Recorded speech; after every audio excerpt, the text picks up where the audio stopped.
Cabinet constantly monitors the situation, but the 8th of June is the date that we've given ourselves and those who advise us to come up with their latest evidence. But I'm sure Cabinet will have a conversation on Tuesday about COVID-19. We do at every meeting, but we've clearly signalled that that's the date that we'll review the settings on, and the Prime Minister was very clear when she spoke that it would be no later than the 22nd. What I know that New Zealanders are looking for from us is to make sure that we take our decisions based on evidence and we keep moving forward in the right direction. And I think it was the Deputy Prime Minister himself in Parliament yesterday who noted the fact that the worst thing of all for New Zealand would be to go backwards again. We've made such incredible progress here. I absolutely get and endorse, in fact, people's enthusiasm to keep moving forward. We'll do that based on evidence, and our economy is now more open than most other countries in the world. Finance Minister Grant Robertson speaking at a press conference this afternoon. Auckland University Professor Sean Hendy joins me now to explain the significance of having one active case in the country. Sean, the number one, how big a deal is that? It's a huge deal. I mean, we really should be reflecting back on where we were early March, on the same trajectory as many countries overseas where we've seen the disease really spread out of control. And so to get that down to one active case and perhaps just be a few days away from zero active cases and that elimination target, it's quite an achievement. So let's say we watch the press conference or get the media release tomorrow and they say no active cases. Can we say we've eliminated COVID? Not entirely. I mean, at this point, it's kind of a statistical game. We know we probably missed a few cases, right? I mean, the case count that we've got, no country in the world is absolutely sure that they've identified all cases. And this is the tricky thing about this disease, is there are people who don't have strong symptoms at all, but can still be infectious. And so there's always that chance that you'll miss those cases. And so that's really the risk we're managing at the moment. Right? We're very confident about the cases that we know about. We've managed those well. People have isolated or gone into quarantine in order to prevent the spread to other people. So that's been done well. But there's always, there's this diminishing chance now that there are still a few cases out there that we don't know about. And so that's the risk we've got to manage. From here, though, that risk starts to become smaller and smaller. The more days that we see zero cases, and certainly once we go to zero active cases or zero known active cases, then the risk starts to shift to our borders and incursions from overseas. So when we get to zero active cases, how long do we need to be in that position before you would call it and say this is elimination? Yeah, so there'll be a statistical threshold, and so sometime in the next week, we've been running our simulations this week to see how many of those simulations give us the kind of results we've seen over the last couple of weeks, and then how many of those go on to eliminate in the next week. And at the moment, this weekend, 90% of our simulations will be eliminating. So we can have a sort of a 90% confidence level that actually we've no longer got active cases in New Zealand, and that should give us some reassurance.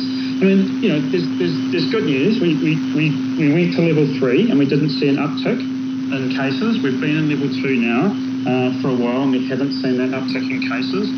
But there's still that chance that there might be that one or two cases, unknown cases out there. And as we come back together, as we sort of go through these thresholds, get back into social gatherings, there's the possibility that we'll have another spreading event and we'll see more cases. So it's a risk management exercise at this point, Lisa.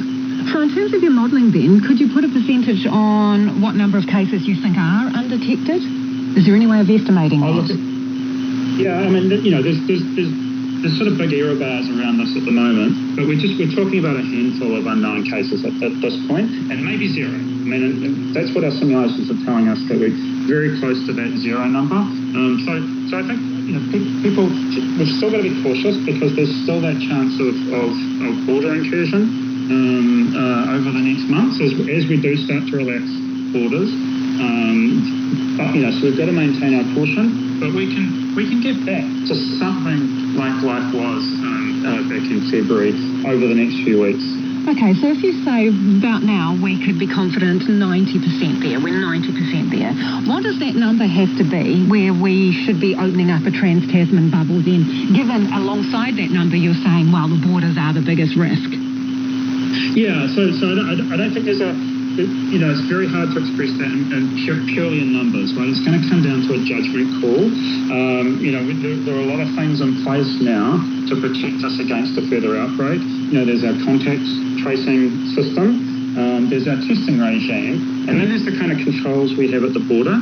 And when you pull all those things together, I guess that's the thing that Cabinet's going to be looking at. It's going to be drawing on all these different bits and pieces, and it'll have to be confident that we've got all those things in place, as well as what our modelling is saying, which is actually, we're pretty confident there isn't undetected cases out there.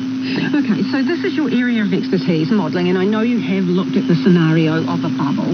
Would we need every state in Australia to have 0 active cases in order for you to be comfortable travelling back and forward between them?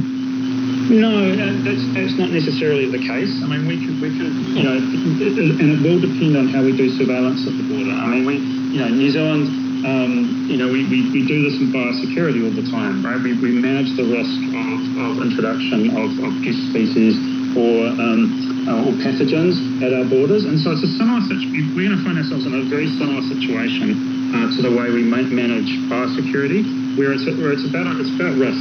And trading off the benefit of allowing people to travel, be reunited with family members, get back into tourism to help our economy in that sector, and we'll have to balance those risks. So I don't think there's a pure number that you can express it on.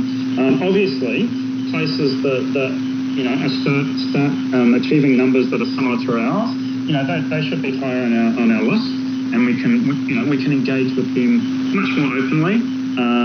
And maybe that's the thing to do early as we test our systems, as we get more confident in the controls we have at the border. So, if we're doing so well, which we seem to be, why do we need to, or do we need to stay at level 2? I think now's the right time to start talking about level 1. Again, it's kind of this risk management exercise.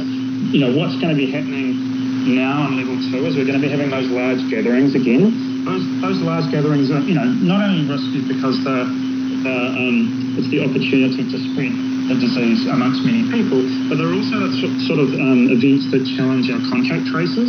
So when you've got to trace, the 100 people that were at the bar, that puts a lot of strain on our contact tracing resources. So those are the risks with those kind of events, and I think we have to take that cautiously and step through those changes as we get back to normal life. Good to talk to you. Thanks for joining us. That is Professor Sean Hendy.